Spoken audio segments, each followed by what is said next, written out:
There are some people who have walked this planet that leave behind them a legacy so profound that their name is remembered for generations.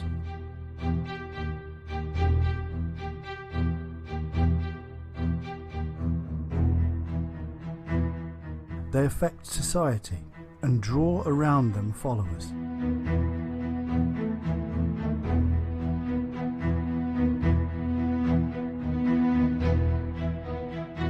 Sometimes these people become messiahs. Sometimes they become serial killers.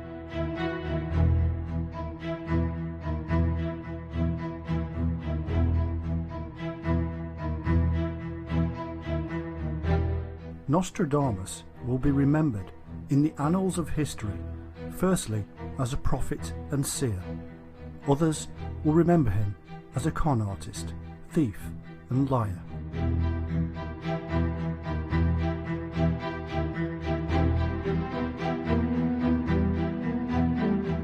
As is ever the case, it is often a matter of belief.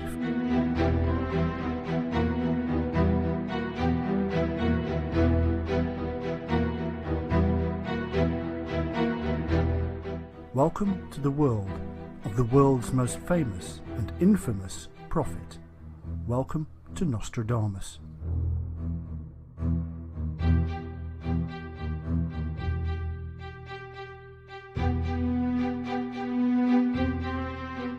Nostradamus was a physician who believed he could predict the future. He published these predictions in the Prophecies.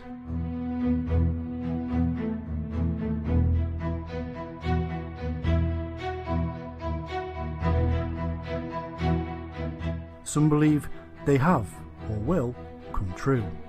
Others believe that they are the ramblings of a madman, or even a method of making money.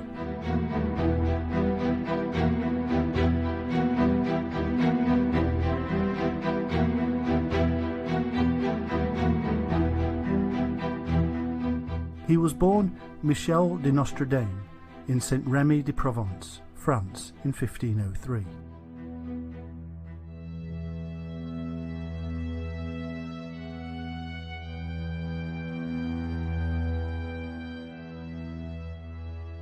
He was one of 9 children. His parents were Renier de Saint-Rémy and her husband James de Nostradamus, who was a grain dealer and a notary of Jewish descent.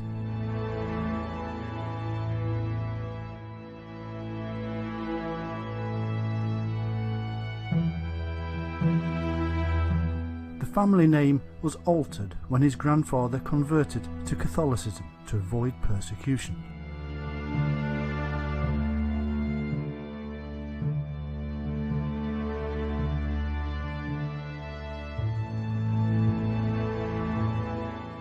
We know very little about his childhood, other than he seems to have been fairly intelligent and did well in school.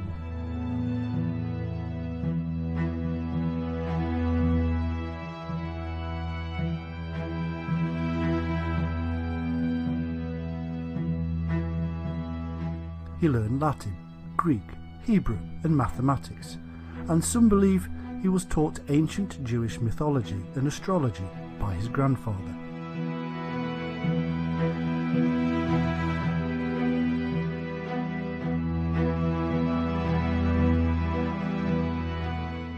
It is said he studied medicine and became a doctor. The story goes that he treated plague victims in France and Italy. The tale gets more interesting when we read that he had a kind of psychic awakening and started to practice the occult and astrology.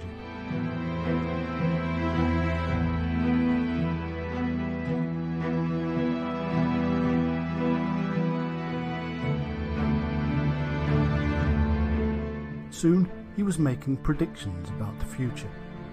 But his journey into the mystical world begins at the age of 14, when he entered the University of Avignon to study medicine.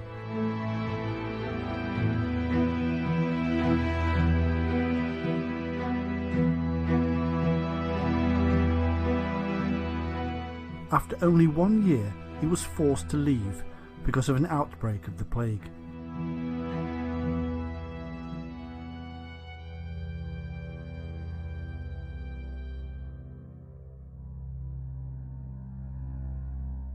He claims that he decided to travel across the country at this time, seeking out cures and working as an apothecary.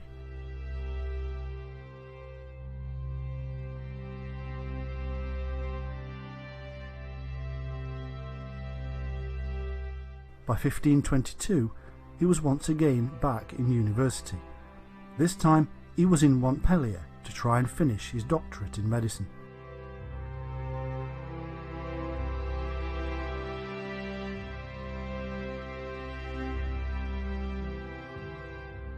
The Catholic priests in authority didn't like his interest in astrology and his previous work as an apothecary, and so he was dismissed.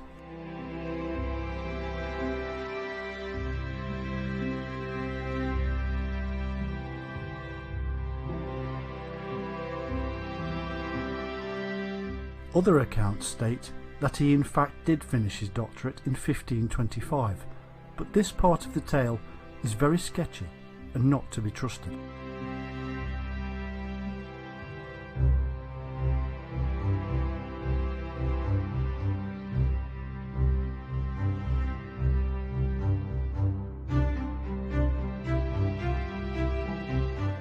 It was at this time of reinvention that he changed his name to Nostradamus in place of Nostradame, and let this be a pointer upon the road of this man's life, that he did reinvent himself. In fact, he created himself. He wrote his own biography as he moved along, and so be careful of what you are told about the man.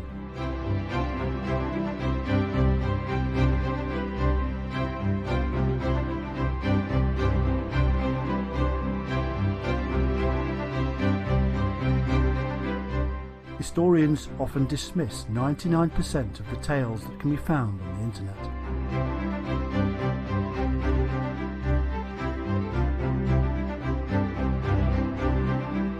For the next few years, Nostradamus travelled throughout France and Italy. We are led to believe that he wandered around treating the people of plague.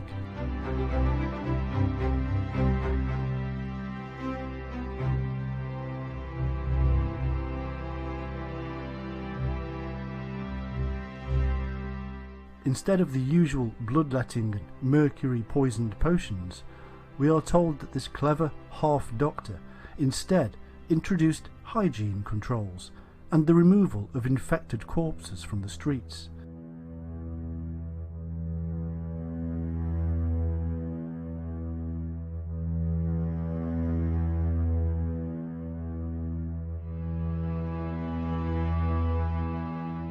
He invented a rose pill, which was a lozenge made of rose hips, which is now known to be high in vitamin C. It may have aided those with minor plague symptoms.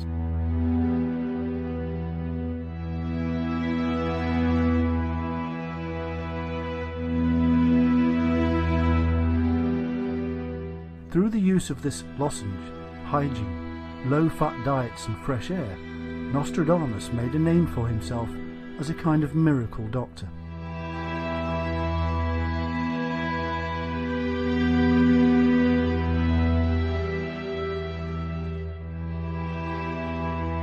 Soon, the money started to roll in from the citizens of Provence, who appreciated his skills.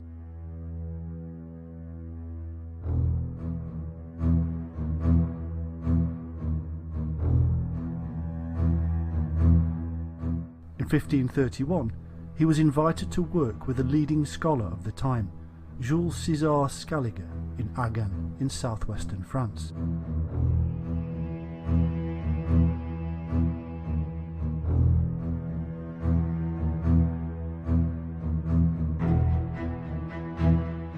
There he married, and in the next few years had 2 children.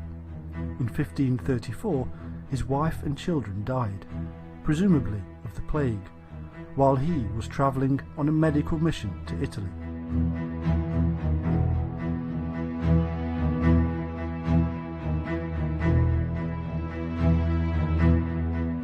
Not being able to save his wife and children caused him to fall out of favour in the community and with his patron Scaliger.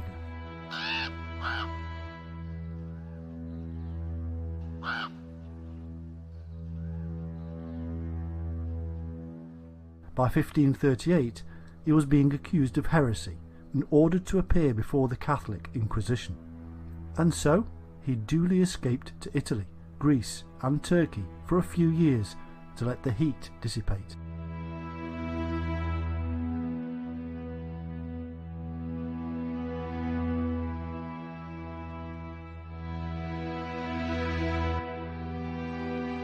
During his travels to the ancient mystery schools, it is believed that Nostradamus experienced a psychic awakening. One of the legends of Nostradamus says that during his travels in Italy, he came upon a group of Franciscan monks, identifying one as the future pope. The monk, called Felice Peretti, was ordained Pope Sixtus V in 1585, fulfilling the prediction of Nostradamus.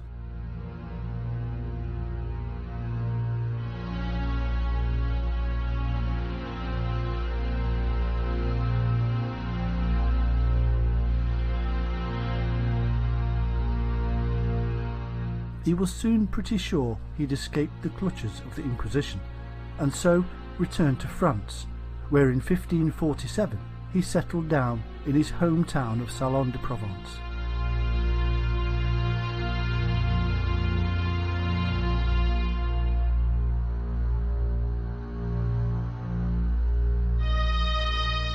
He then proceeded to cleverly marry a wealthy widow called Anne Ponsard.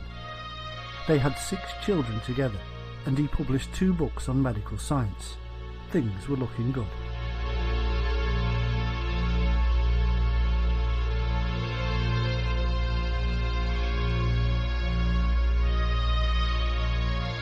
It didn't take long for him to move more and more away from medical science and towards the world of the occult.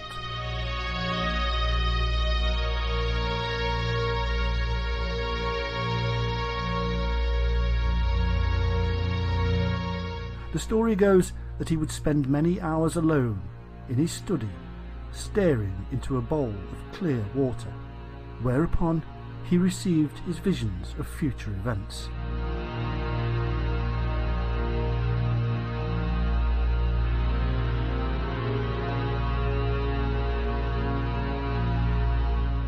By 1550, he had completed his first almanac of prophecies based upon his visions and astrology.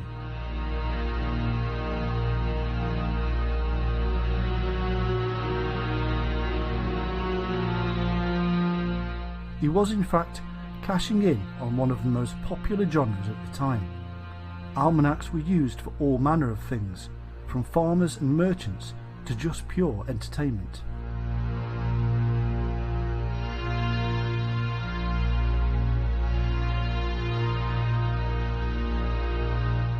His book was very well received, and fame of this amazing mystic spread rapidly across France.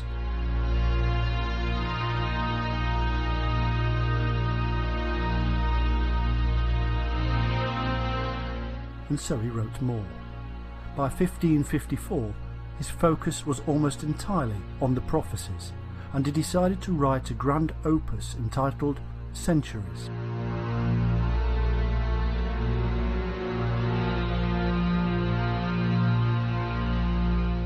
The plan was for 10 volumes, which would contain 100 predictions forecasting the next 2,000 years.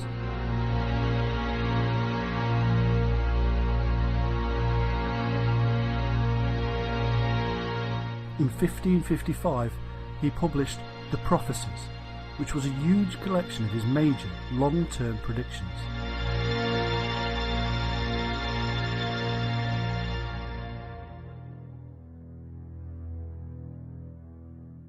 He claimed that the obscure nature of his prophecies was in order to avoid the scrutiny of the Catholic Church.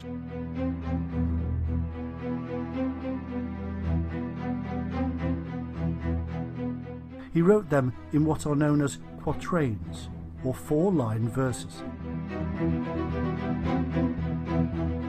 He mixed in Greek, Latin, Italian and Provençal to confuse things even more.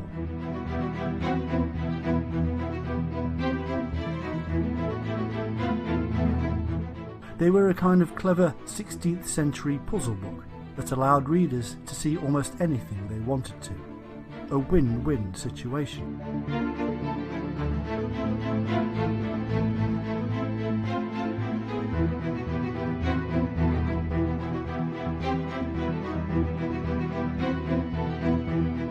There were many accusations. Some said he was the servant of the devil, and others said he was either a fraud or simply insane, but his followers grew and grew.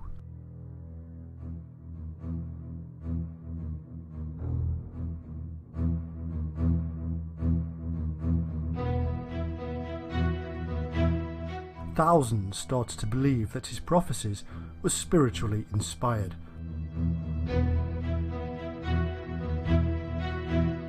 Soon, the elite across Europe began to demand his books and presents.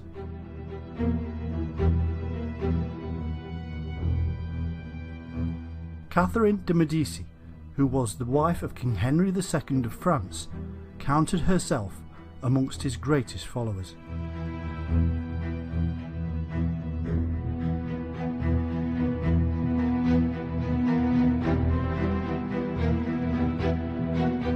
His 1555 almanac hinted at a great threat to the royal family, and so he was summoned to appear before Catherine in Paris to explain himself.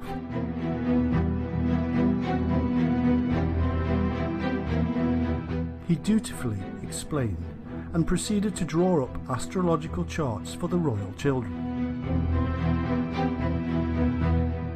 He was soon made royal counsellor and physician to King Henry's court.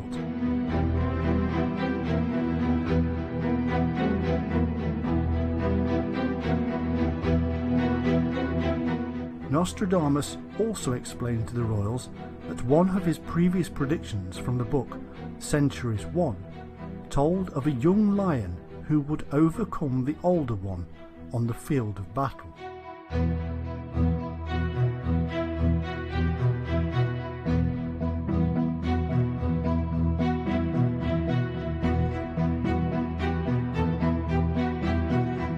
The young lion would pierce the older one's eye. He explained that in truth he wanted the king to avoid a jousting match. Alas, 3 years later, King Henry, then 41 years old, died when jousting and a lance pierced his eye and entered his brain. He died an agonising death 10 days later from infection.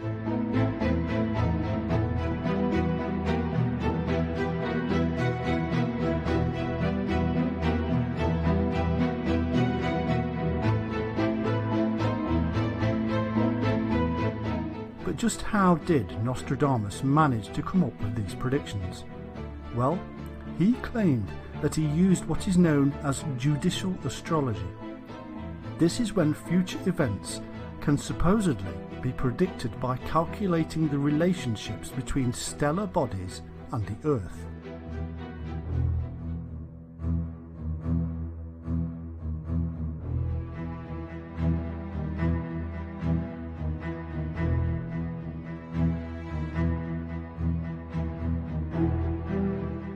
He said he used classical sources such as Plutarch and medieval chronicles.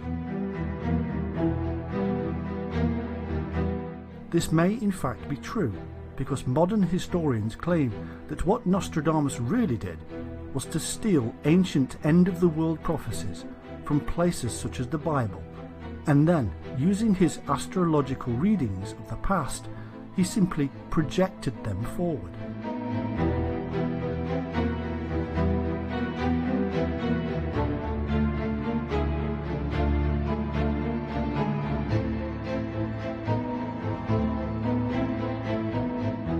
Professional astrologers actually said he was incompetent and that such a method would not work.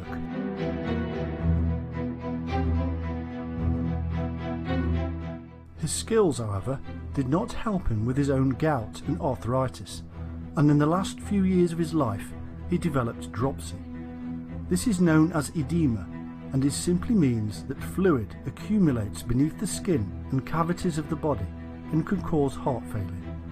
In June 1566, he knew the end was closing in and drew up a will, leaving almost everything to his wife and children.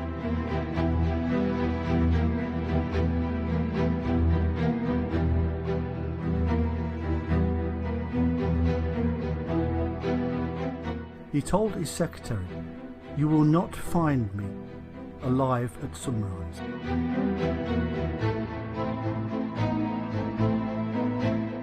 The next morning, he was reportedly found dead, lying on the floor next to his bed.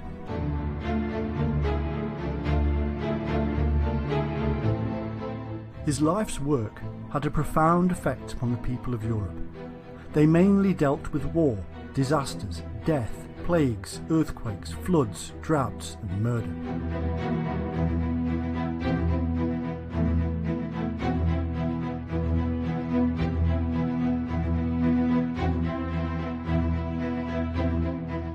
Thousands of followers across the centuries firmly believe that Nostradamus created the most accurate prophecies of any mystic throughout time. Others say he was nothing but a charlatan.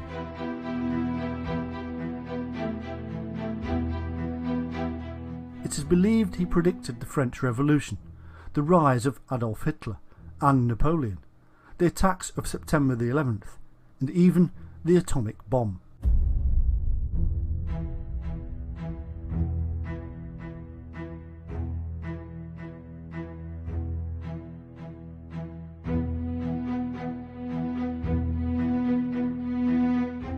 The beauty of the vagueness of his writings means that almost anything can be attributed to them. To this day, the works are being researched by adherents to see if they can discover future events.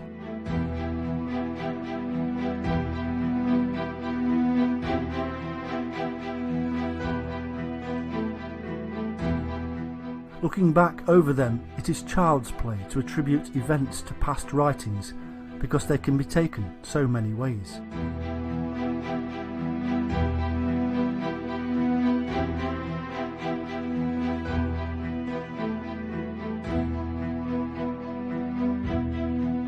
However, regardless of our 21st century analytical science, let us ask the question: is it possible that a mystic from the 16th century could somehow look into the future? He did in fact make over 1,000 predictions, and some followers claim over half of these have already come true.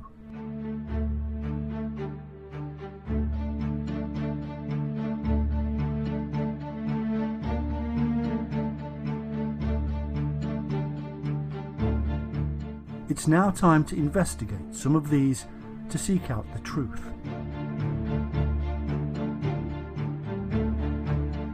We turn to the most famous, the prediction of the death of King Henry II of France.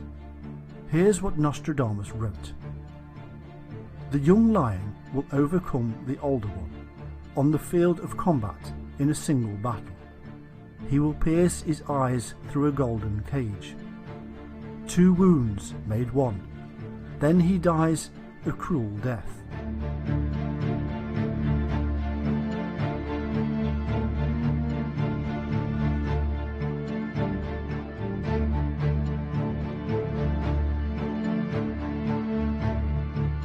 As we have already seen, Henry was warned not to joust, but he did.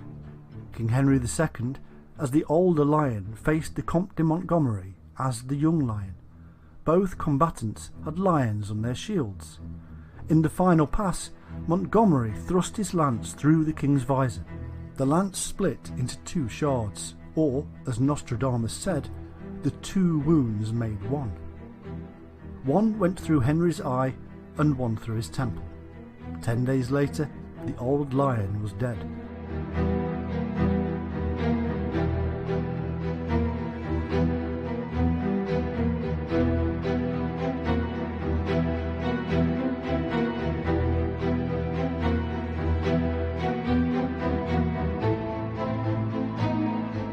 So what about another famous prediction, the Great Fire of London? Here's what Nostradamus said: "The blood of the just will be demanded of London. Burnt by fire, in the year 66, the ancient lady will fall from her high place, and many of the same sect will be killed.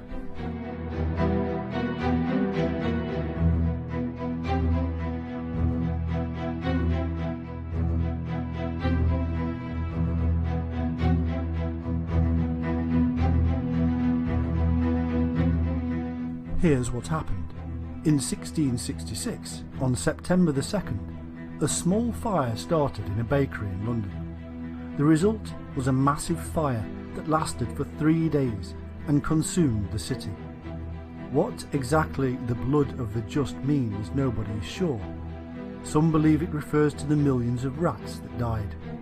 Either way, it seems a pretty clever and accurate prediction.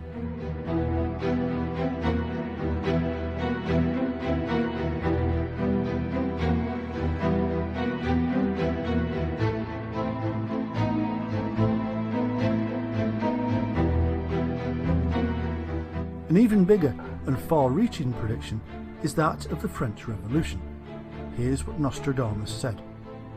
From the enslaved populace, songs, chants and demands, while princes and lords are held captive in prisons. These will, in the future, by headless idiots, be received as divine prayers.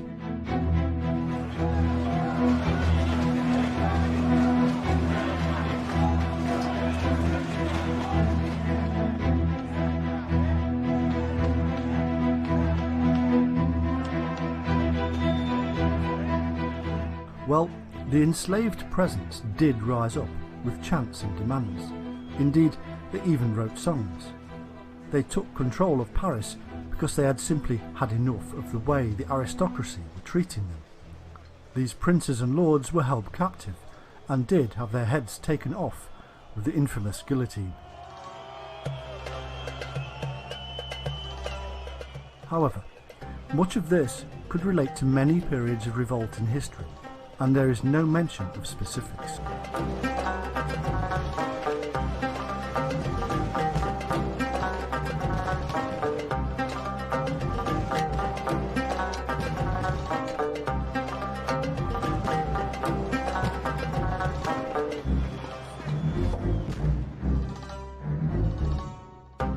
So what about that famous Hitler prediction?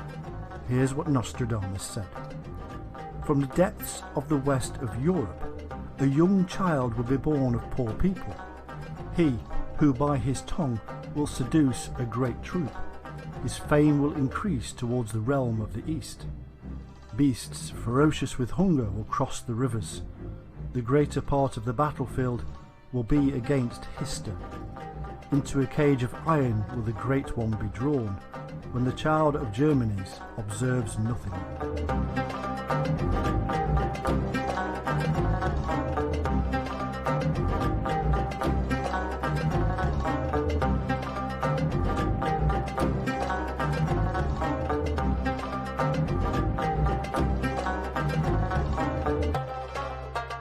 Well, this is quite different. There are plenty of specifics to play with.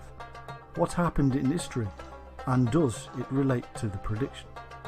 Hitler was in fact born on April the 20th, 1889 in Western Europe to very poor parents.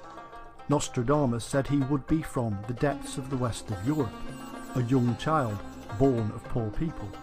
Well, that's pretty close.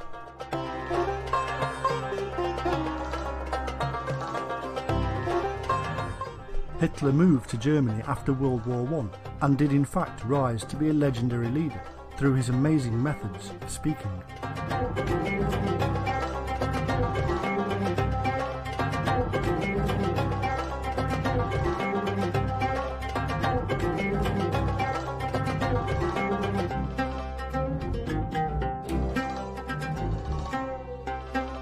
Hundreds of experts in propaganda and marketing have studied this clever hypnotizing methods.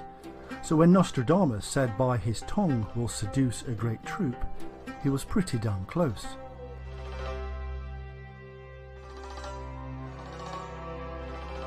When Nostradamus said his fame will increase towards the realm of the East, was he really talking about how Hitler created a massive alliance with Japan?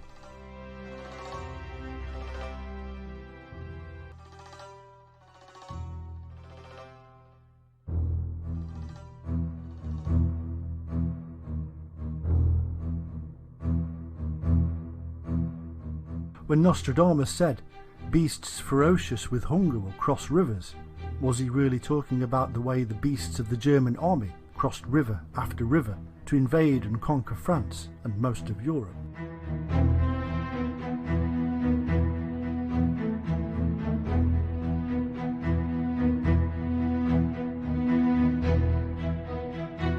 When Nostradamus said, "The greater part of the battlefield will be against Hister," was he really talking about how the rest of the world created a grand alliance to take him and his Nazi party down?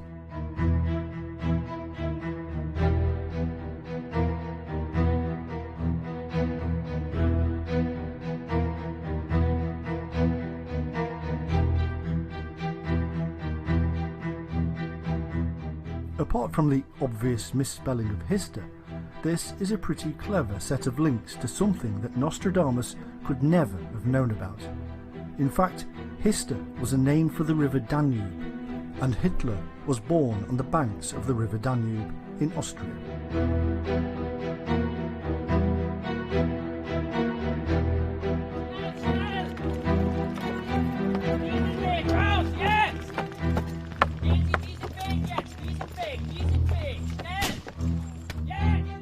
It is also claimed that Nostradamus predicted the atomic bomb.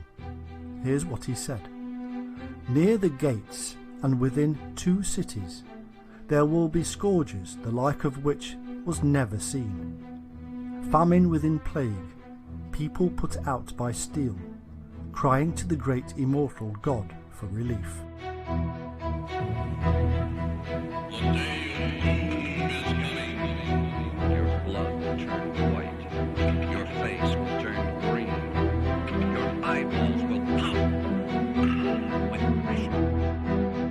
How can this really have anything to do with the atomic bomb?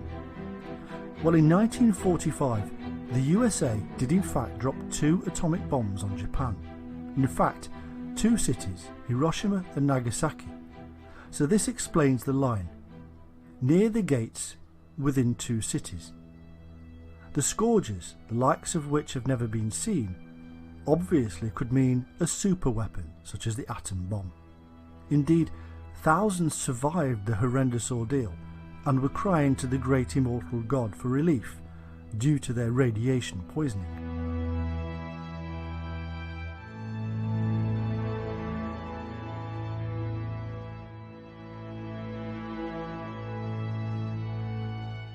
Even further into the future for Nostradamus were the murders of John F. Kennedy and his brother Bobby Kennedy. Many saw this golden family as modern-day royalty coming to the rescue of the USA, and the world in a time of Cold War and fear. They were truly seen by many as great. Here's what Nostradamus predicted. "The great man will be struck down in the day by a thunderbolt, an evil deed foretold by the bearer of a petition. According to the prediction, another falls at night time. Conflict at Rheims, long, and a pestilence in Tuscany."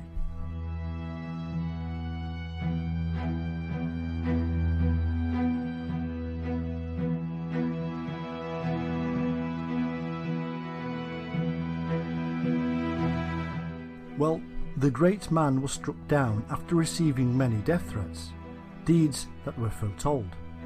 On November the 22nd, 1963, JFK was gunned down as if by a thunderbolt. 5 years later, Bobby Kennedy was killed just after midnight, or, as Nostradamus said, another falls at night time.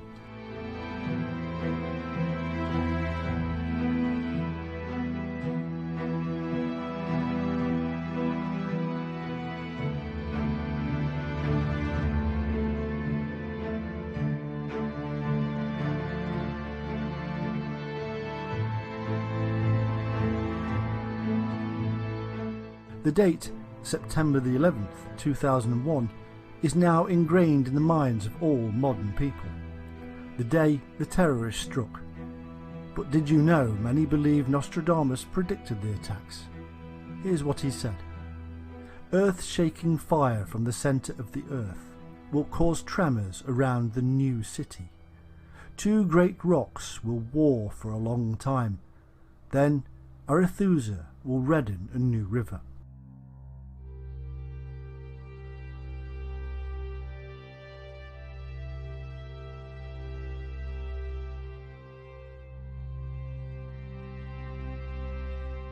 This is claimed to actually be about 911. In fact, it is slightly twisted by modern conspiracy theories. The original quatrain reads, "Sea of fire at the world's centre, the tower of the new city will tremble. Two great blocks will be at war for a long time. Then Arethusa will redden a new river." Yes, two towers were taken out by terrorists, or as the followers believe, the two great rocks. The World Trade Center is thought to have something to do with the statement, "fire from the centre of the earth." The problem here is when Nostradamus wrote these, there was a new city, and it was Napoli, which lies between two great and powerfully dangerous rocks known as volcanoes.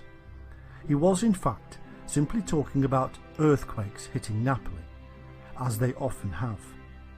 This often causes the sea to rise and redden. Arethusa was in fact a Greek water nymph that would rise, nothing more.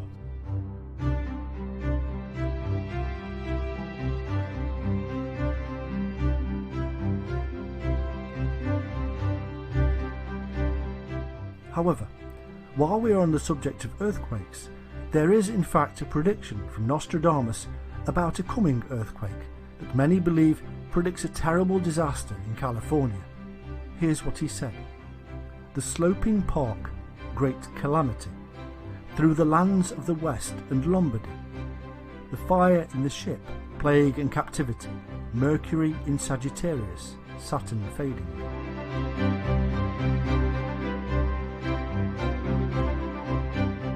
This may not yet have come true.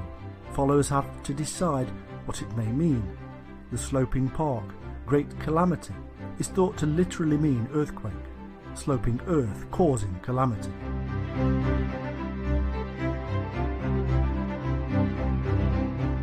The lands to the west is thought to mean California, although why Lombardy in France is mentioned we do not know.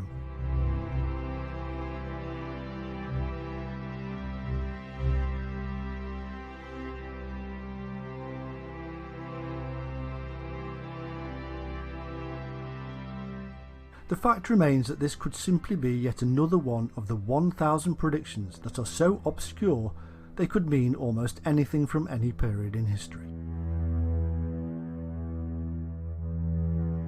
Nostradamus explains that the reason his prophecies are so obscure was to avoid persecution from the Inquisition. He also gives this as the reasoning why the quatrains are not in chronological order. Nostradamus left his predictions in the form of almost 1,000 four-line verses called quatrains and a collection of six-line verses called sixteens. The prophecies are not sequential by date, which makes it easier to attribute any of them to any tale you want from any period. Although there are many coincidences, it does not prove accurate prophecy.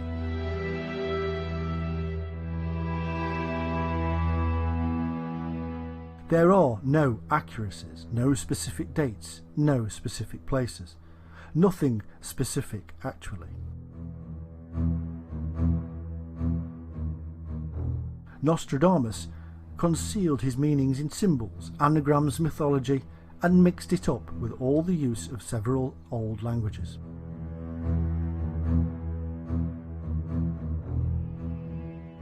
He combined three languages, mixed it all together with symbolism and cryptic messages, and then put them in four-line verses.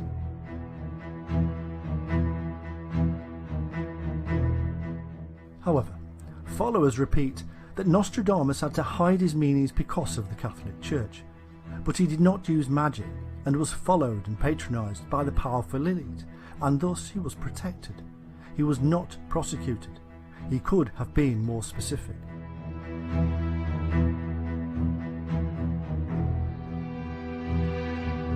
Followers also say that his visions into the future must have been so confusing to a man of the 16th century. Seeing the technology of the 21st century would have confused him greatly, they say.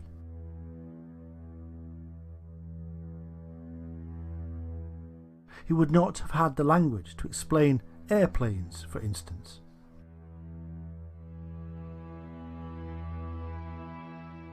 In short, his use of language was chaotic and obscure. He hid locations and people in symbolism and anagrams. He's referenced astrological readings that most could not even understand, and thus confused people even more. In addition to this, astrological readings are by their very nature vague. Vagueness upon vagueness.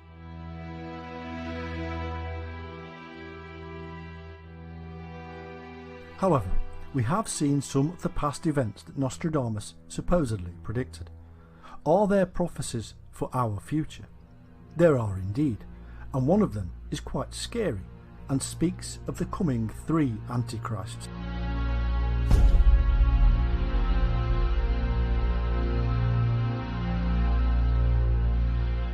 Nostradamus speaks of 3 powerful and tyrannical leaders that he calls Antichrists. He said they would lead their people through reigns of terror after first seducing them with promises of greatness.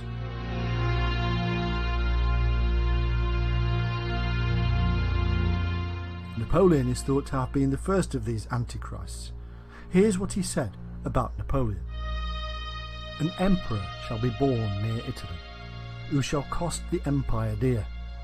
They shall say, with what people he keeps company, he shall be found less a prince than a butcher. Napoleon was indeed considered a butcher, even by his supporters, and he did cost the French Empire dearly in both manpower and political strength. From a simple soldier he will rise to the empire. From the short robe he will attain the long. Great swarms of bees shall arise. Amazingly, when Napoleon became emperor, he took on the symbol of the beehive on his imperial crest. Was he a simple soldier? Well, he was born on the island of Corsica, which followers say is an unlikely place for a future emperor to emerge. Napoleon destroyed Moscow, and some believe that is what Nostradamus was pointing to when he wrote, "A great troop shall come through Russia. The destroyer shall ruin a city."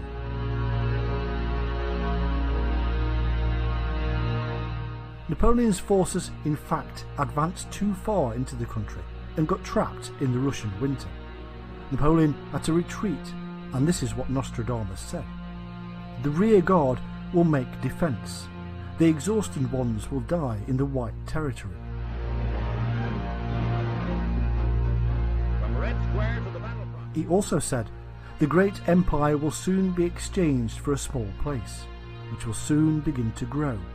A small place of tiny area in the middle of which he will come to lay down his sceptre. The captive prince, conquered, is sent to Elba. He will sail across the Gulf of Genoa to Marseille. By a great effort of the foreign forces he is overcome. Though he escaped the fire, his bees yield blood by the barrel. Amazingly, Napoleon was exiled to the small island of Elba, from which he escaped for 100 days. After a defeat at Waterloo, he relinquished all power for exile on tiny St. Helena.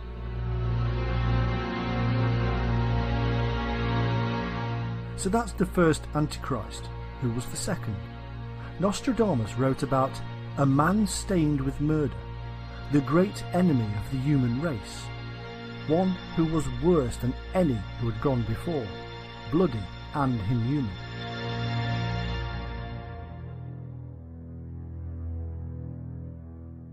Most followers of Nostradamus agree that he was referring to Adolf Hitler. We have already heard the following quatrain about Hitler. Out of the deepest part of the west of Europe, from poor people a young child shall be born, who with his tongue shall seduce many people, his fame shall increase in the Eastern Kingdom. Born to poor parents, powerful speaker, uniting with Japan, But Nostradamus also tells us about Hitler in other ways. Here's what he said. He shall come to tyrannize the land. He shall raise up a hatred that had long been dormant. The child of Germany observes no law. Cries and tears, fire, blood and battle. A captain of Germany shall come to yield himself by false hope, so that his revolt shall cause great bloodshed.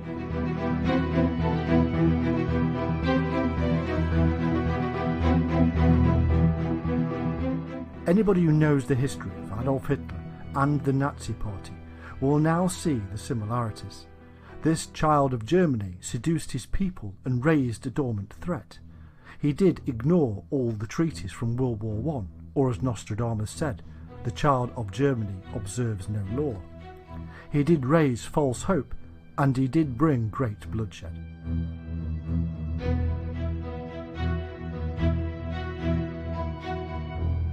One thing we know is that the death of Hitler has been surrounded in mystery.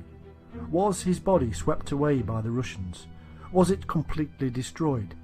Did he live and escape to South America? Nostradamus supposedly predicted the rise, life, death, and uncertainty of the evil Hitler. Here's what he said. Near the Rhine, from the Austrian mountains, will be born a great man of the people, come too late, a man who will defend Poland and Hungary, and whose fate will never be certain.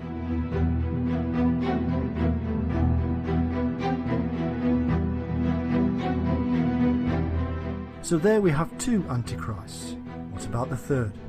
This evildoer will be more hideous than the other two. Firstly, Nostradamus tells us where this man will emerge.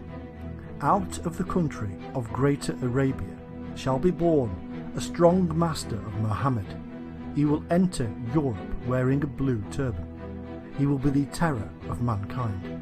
Never more horror.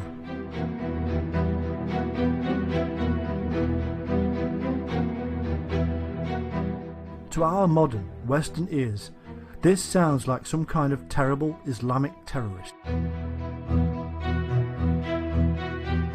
From Greater Arabia, a strong master of Muhammad, entering Europe, and he will be the terror of mankind.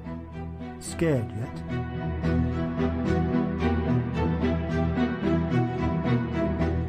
Is Nostradamus telling us that a great man from Greater Arabia is going to invade Europe with his army? But what will be the outcome? Well, he explains. In the year 1999 and 7 months, from the sky will come the great king of terror.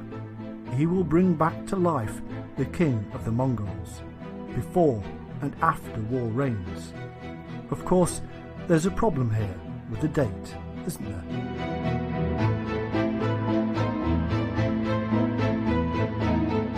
Well, not necessarily. In 1999 and 7 months, a great terror comes.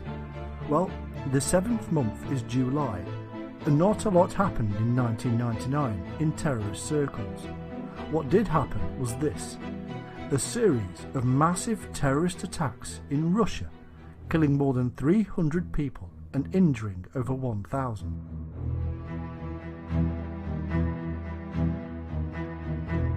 The official Russian investigation of the bombings was completed in 2002 and concluded that all the bombings were organised and led by a Russian who remains at large, and ordered 2 infamous Islamic warlords who have since been killed.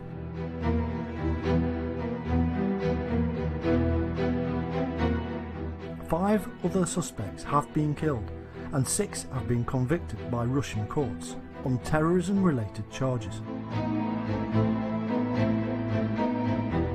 However, according to historians, the bombings were coordinated by the Russian state security services to bring Putin into the presidency.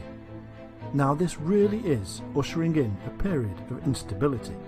Both the West and the East support opposing sides in the worldwide terrorist scene, and Putin has been a big player.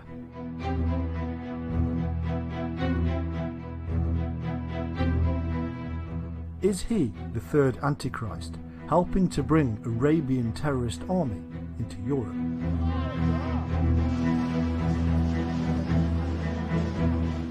According to Nostradamus, this will all bring about a Third World War that will last 27 years.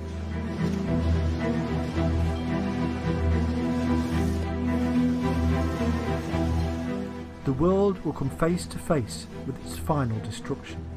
Here's what he says. The sky will burn at 45 degrees.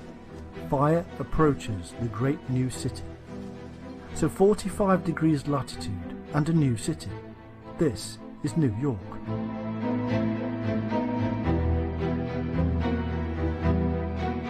A great fire will approach New York City, and as Nostradamus says, by fire he will destroy their city.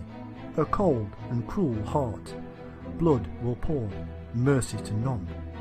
Doesn't sound too good, does it?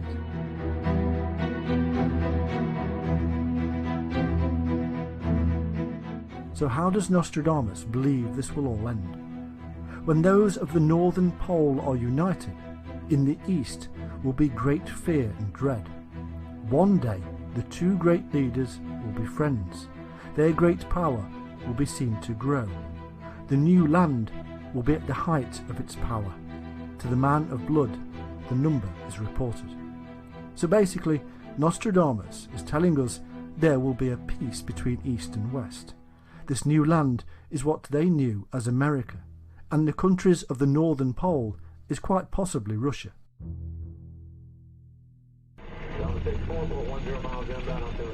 So it seems these two nations will use terrorism to bring about a Third World War, and then after 27 years a peace accord will be signed.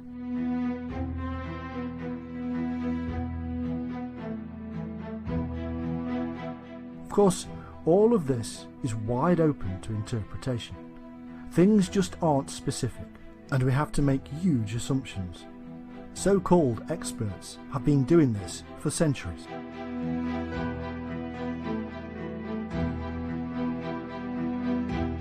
Apparently, the world is going to end in 1666, 1999, 2012, and now 2096, even though Nostradamus never in fact said any of that.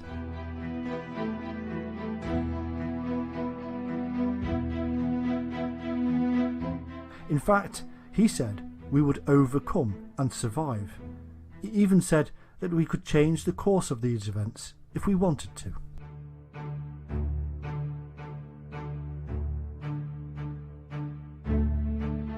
He did predict the end of the world, but the dates are argued over, and could be 3786 or 3797.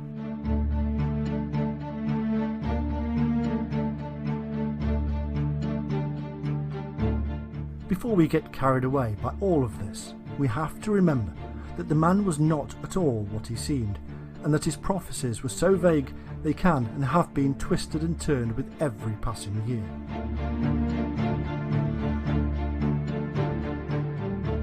There is more to Nostradamus than his published prophecies. In fact, he wrote letters, and there is one particular letter he wrote to his newborn son called Caesar.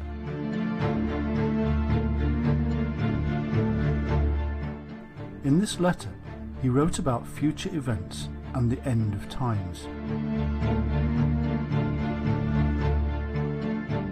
He predicted that the world would go through a series of great floods. These floods would end in a great catastrophe for mankind. A huge comet storm would hit planet Earth.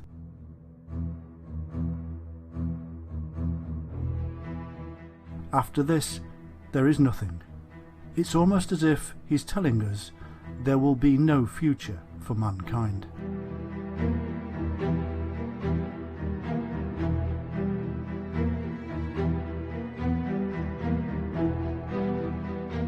Never in the history of mankind has there been a time when this could possibly come true. Now is the time.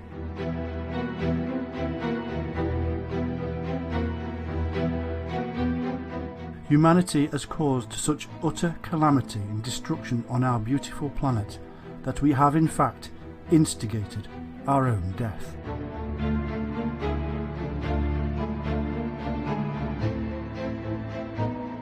We have caused the earth to warm through our poisonous behaviour, and this is melting the icebergs of the world.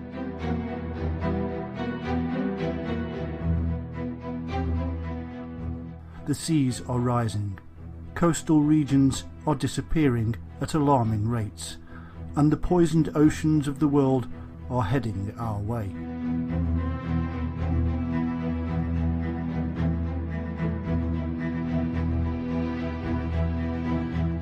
Never in the history of mankind could we safely predict a storm of comets, because never in the history of mankind has there been the technology for humanity to launch intercontinental ballistic missiles at each other.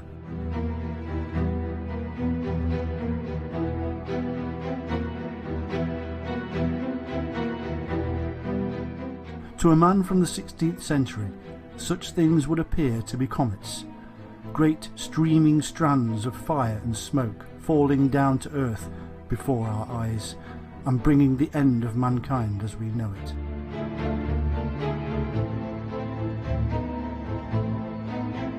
This is exactly what Nostradamus wrote to his child.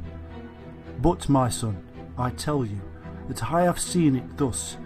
There will be floods of such nature that no place on this world will not be affected, and for a long time everything will be beneath the surface of water, and everything will be destroyed, with the exception of the weather and space. After these floods, such a great amount of fire of glowing stones will fall from the sky that nothing will be able to escape this last destructive firestorm.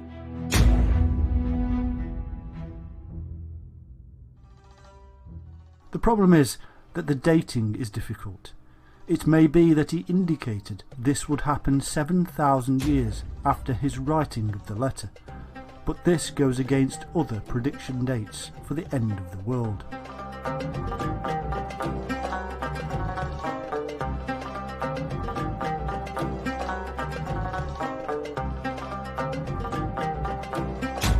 Again, the vagueness causes problems. The events of flood and glowing stones falling from the sky are not vague, and we now know what these could mean.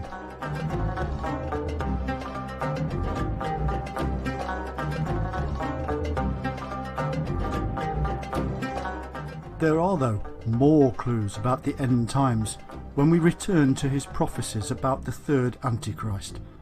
We turn back to his specifics about the army employed by this evildoer. The army of the enemy of peace will march towards Europe.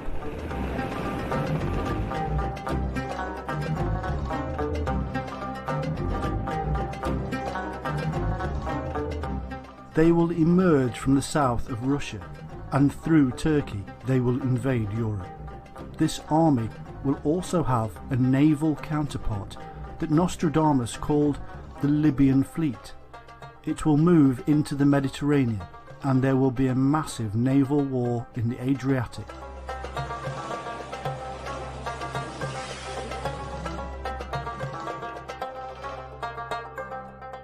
Malta, Sicily, Sardinia and other islands will be destroyed. Again, never in the history of mankind has there been such firepower with the ability to wipe out islands until now.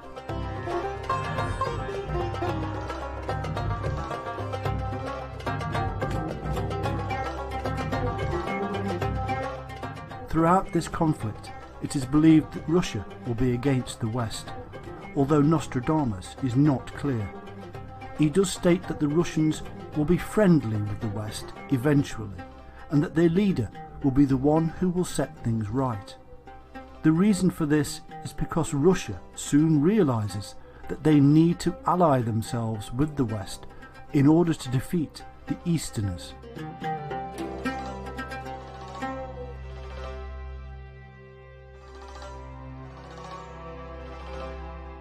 These Easterners are in reality the people of China, and various former Soviet nations. In addition to these Easterners, will be allied with the Islamic nations of Asia and the Middle East.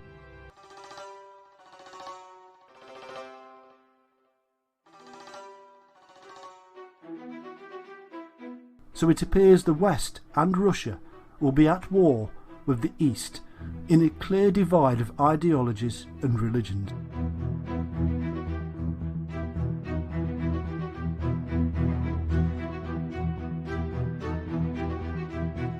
Again, looking at world events today, it is not a stretch of the imagination to realise that China and the Muslim world could easily find themselves at war with the mainly Christian materialistic West.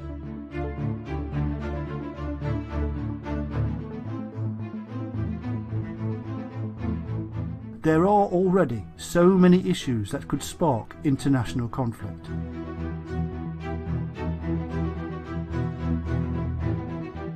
How could Nostradamus have known this in the 16th century? He couldn't.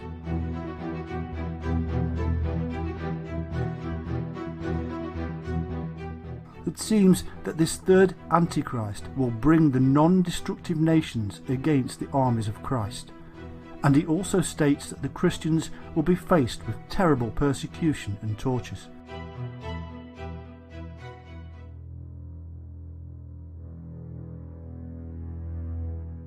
This terrifying war will last for almost 28 years, and both sides will suffer horrendous casualties.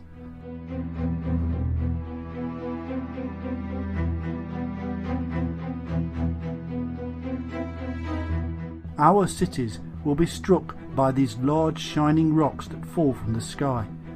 In other words, ballistic missiles will strike New York and other major centres.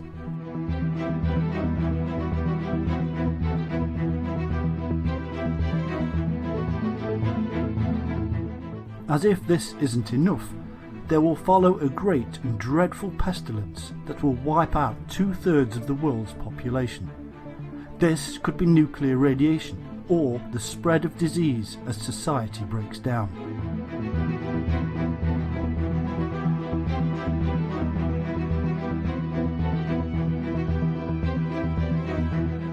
There are various dates all of this could happen.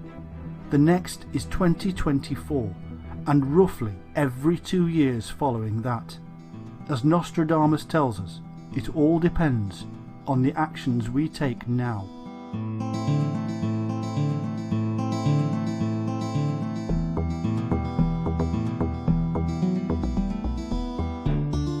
What we do know is that the predicted flood we spoke about earlier comes after the war with the Antichrist. Global warming will melt the ice, bring about widespread rainfall, and following this, more breakdown of society and spread of disease.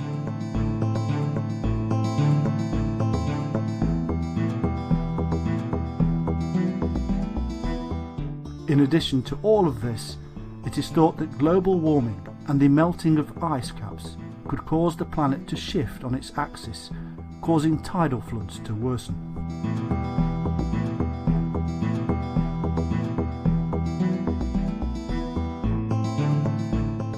Our position in the solar system would even alter and cause us to move even closer to the Sun. In fact, the Earth is actually overdue for a polar shift, even without man-made global warming.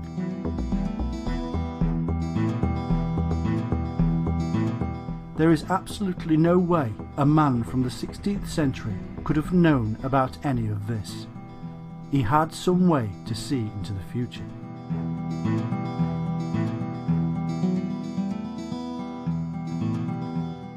The future appears to be a terrifying prospect that must have caused Nostradamus to lose sleep.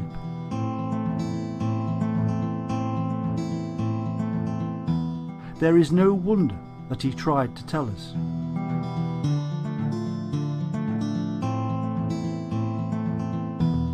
But his message across the years is still very strong and true, that the future does not need to be this way, that we can make a difference and we can stop these things from happening.